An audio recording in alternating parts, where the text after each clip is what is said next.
दोस्तों, आप जानते होंगे कि हमारे देश को दुनिया का सबसे पुराना और बड़ा लोकतंत्र माना जाता है। जब भारत आजाद हुआ और देश का संविधान बना तो लोकतंत्र को अच्छे से चलाने के लिए 3 स्तंभ बनाए गए: विधायिका, कार्यपालिका और न्यायपालिका। विधायिका जो कानून बनाती है, कार्यपालिका जो कानून को लागू कराती है और न्यायपालिका जो कानून का पालन नहीं करने पर फैसला सुनाती है। हमारे संविधान ने तीनों को स्वतंत्र रूप से काम करने और आपस में बैलेंस बनाकर काम करने का अधिकार दिया है। लेकिन जब कार्यपालिका अपने काम करने में फेल हो जाती है तब न्यायपालिका को दखलंदाजी करनी पड़ती है। यहीं से शुरू होती है हमारी सरकार और न्यायपालिका के बीच लड़ाई। केंद्र सरकार और सुप्रीम कोर्ट के बीच कॉलेजियम सिस्टम को लेकर होने वाले विवाद के बारे में आपने न्यूज़पेपर में जरूर सुना होगा। कॉलेजियम का ये शब्द आपको सुनने में भारी लग रहा होगा, लेकिन इसके बारे में जानना जरूरी है, क्योंकि इसी से तय होता है कि हमें संविधान द्वारा जो अधिकार मिला है उसकी रक्षा करने वाली हमारी कोर्ट को कौन चलाएगा। इसलिए आज के वीडियो में हम आपको इसी कॉलेजियम सिस्टम के बारे में बताने वाले हैं। आखिर ये है क्या और क्यों इस पर विवाद हो रहा है। इसके साथ ही हम आपको ये भी बताएंगे कि दुनिया के बड़े देशों में जजों की नियुक्ति कैसे होती है। कॉलेजियम एक ऐसा सिस्टम है जिसके द्वारा सुप्रीम कोर्ट और हाई कोर्ट के जजों की नियुक्ति और ट्रांसफर होती है। सुप्रीम कोर्ट का कॉलेजियम 5 सदस्यों की संस्था है।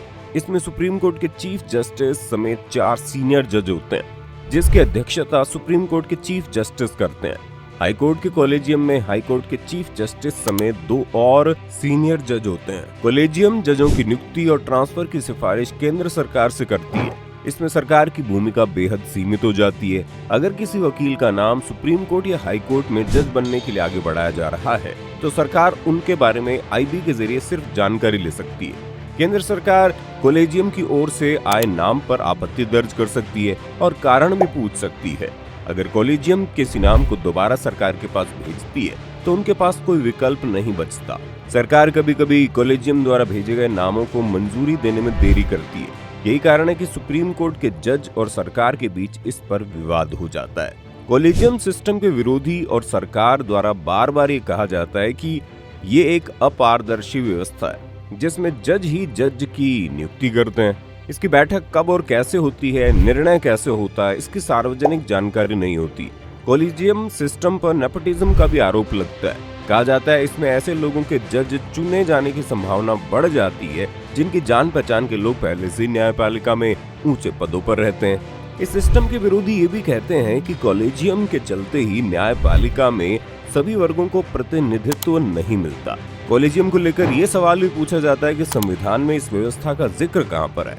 तो चलिए दोस्तों, आपको शुरू से बताते हैं, अगर कॉलेजियम सिस्टम का जिक्र भारत के संविधान में नहीं है तो फिर ये कहां से आया और इसकी शुरुआत कैसे हुई।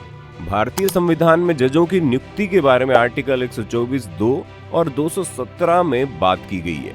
124(2) के मुताबिक सुप्रीम कोर्ट में जजों की नियुक्ति राष्ट्रपति करेंगे। ये आर्टिकल कहता है कि सुप्रीम कोर्ट के हर जज की नियुक्ति CJI से परामर्श के साथ राष्ट्रपति करेंगे। इसी तरह आर्टिकल 217 में कहा गया है कि हाई कोर्ट के हर जज की नियुक्ति राष्ट्रपति करेंगे। वो CJI, राज्य के राज्यपाल और संबंधित हाई कोर्ट के चीफ जस्टिस से परामर्श के बाद नियुक्ति करेंगे। कॉलेजियम सिस्टम के जन्म के पीछे का असली कारण संविधान में लिखे हिंदी का ये मुश्किल शब्द परामर्श ही है। कॉलेजियम सिस्टम से पहले जो जजों की नियुक्ति की प्रक्रिया थी उसके तहत कानून मंत्रालय नामों को विचार के लिए चीफ जस्टिस ऑफ इंडिया के पास भेजते थे। उसे फिर राष्ट्रपति के पास भेज दिया जाता था।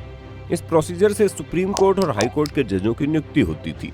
इस पूरी प्रक्रिया में सीनियरिटी के आधार पर जजों का चयन होता था, लेकिन इमरजेंसी के दौरान इस परंपरा को तोड़ दिया गया, जिसके बाद से ही संविधान में लिखे परामर्श शब्द पर बहस होने लगी। संविधान में लिखे परामर्श शब्द का मतलब सभी ने अपने तरीके से निकाला। किसी ने जजों की नियुक्ति में सहमति नहीं बनने पर चीफ जस्टिस के विचार को अंतिम माना तो किसी ने सिर्फ सलाह। इसी बात को एक्सप्लेन करने के लिए अलग अलग समय पर 3 जजों ने फैसले दिए, जिसे 3 जज केस के नाम से भी जाना जाता है। इन्हीं फैसलों से कॉलेजियम सिस्टम की नींव पड़ती है। पहला केस को MP गुप्ता केस के नाम से जाना जाता है, जो 1981 में आया। इस फैसले में कहा गया कि सरकार चाहे तो CJI की सिफारिश को ठुकरा सकती है और अगर सरकार और सीजीआई में किसी नाम को लेकर सहमति नहीं बनती है तो अंतिम फैसला सरकार का मान्य होगा। 12 साल बाद सुप्रीम कोर्ट का दूसरा फैसला आया, जिसे सेकंड जज केस के नाम से जाना जाता है। 1993 में सुप्रीम कोर्ट ने बहुमत से फैसला सुनाते हुए फर्स्ट जजेस केस को पलट दिया। इस बार सुप्रीम कोर्ट ने फैसला सुनाया कि संविधान के अनुच्छेद 124(2) और अनुच्छेद 217(1) में लिखे कंसल्टेशन शब्द का मतलब सहमति ही है। इस फैसले के बाद ही कॉलेजियम सिस्टम की शुरुआत हुई, जिसमें जजों की नियुक्ति के लिए चीफ जस्टिस के अलावा 2 सीनियर जज होते थे। कॉलेजियम सिस्टम पर तत्कालीन राष्ट्रपति के.आर. नारायणन द्वारा सवाल उठाए जाने के बाद 1998 में सुप्रीम कोर्ट ने कॉलेजियम के सदस्यों की संख्या बढ़ाकर 5 कर दी। इसके बाद इसे थर्ड जज केस के नाम से जाना गया। इसके बाद से ही देश में सुप्रीम कोर्ट और हाई कोर्ट में जजों की नियुक्ति के लिए ये व्यवस्था लगातार जारी है। कॉलेजियम सिस्टम को बदलने के लिए केंद्र सरकार ने भी समय समय पर प्रयास किए हैं। वाजपेयी सरकार ने जजों की नियुक्ति के लिए पारदर्शी सिस्टम बनाने के उद्देश्य से जस्टिस M.N. वेंकटचलैया आयोग का गठन किया। आयोग ने सिफारिश की कि एक नेशनल जुडिशियल अपॉइंटमेंट कमीशन बनाई जाए जो सुप्रीम कोर्ट और हाई कोर्ट के जजों की नियुक्ति करे। आयोग में सीजेआई, सुप्रीम कोर्ट के 2 सीनियर मोस्ट जज, केंद्रीय कानून मंत्री और सिविल सोसाइटी से कोई प्रतिष्ठित व्यक्ति हो। केंद्र में मोदी सरकार के बनने के बाद नेशनल जुडिशियल अपॉइंटमेंट कमीशन बनाने के लिए 2014 में संसद से 99वां संविधान संशोधन पास किया गया, जिसके तहत सरकार ने कहा कि सुप्रीम कोर्ट और हाई कोर्ट में जजों की नियुक्ति कॉलेजियम की जगह अब NGAC के नियमों से होगा। सरकार ने NGAC में 6 लोगों के सदस्य बनाने का प्रावधान किया था, जिसमें चीफ जस्टिस ऑफ इंडिया, केंद्रीय कानून मंत्री, सुप्रीम कोर्ट के 2 सीनियर जज और 2 एक्सपर्ट को रखा गया।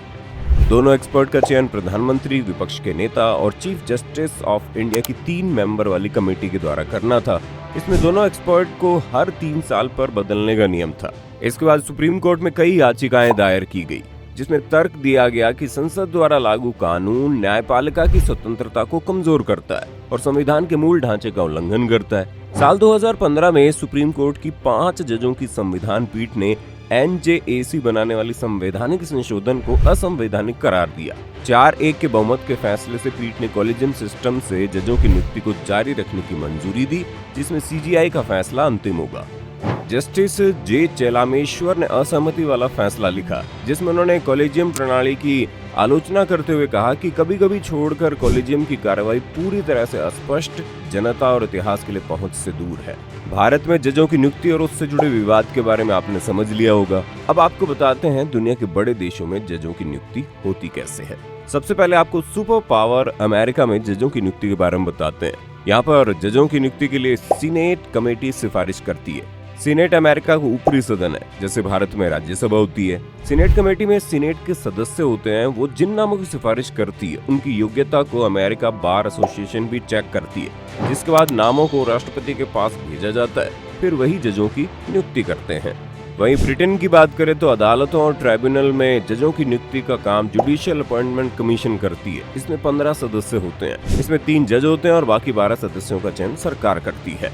अब बात चाइना की करें तो चीन के सभी कोर्ट में जजों की नियुक्ति में सरकार का दखल होता है। वहाँ 4 तरह के कोर्ट होते हैं: people's court, special people's court, military court और लोकल पीपल्स कोर्ट। सबसे बड़ी सुप्रीम पीपल्स कोर्ट होती है, जिसमें जजों की नियुक्ति नेशनल पीपल्स कांग्रेस करती है। बाकी वहाँ की दूसरी अदालतों में जजों की नियुक्ति का काम जुडिशियल अपॉइंटमेंट कमीशन करती है। जुडिशियल अपॉइंटमेंट कमीशन भी सरकार के द्वारा ही बनाया जाता है। चीन की सरकार एक स्टैंडिंग कमेटी भी बनाती है जो जजों के प्रमोशन से लेकर हटाने तक का फैसला करती है।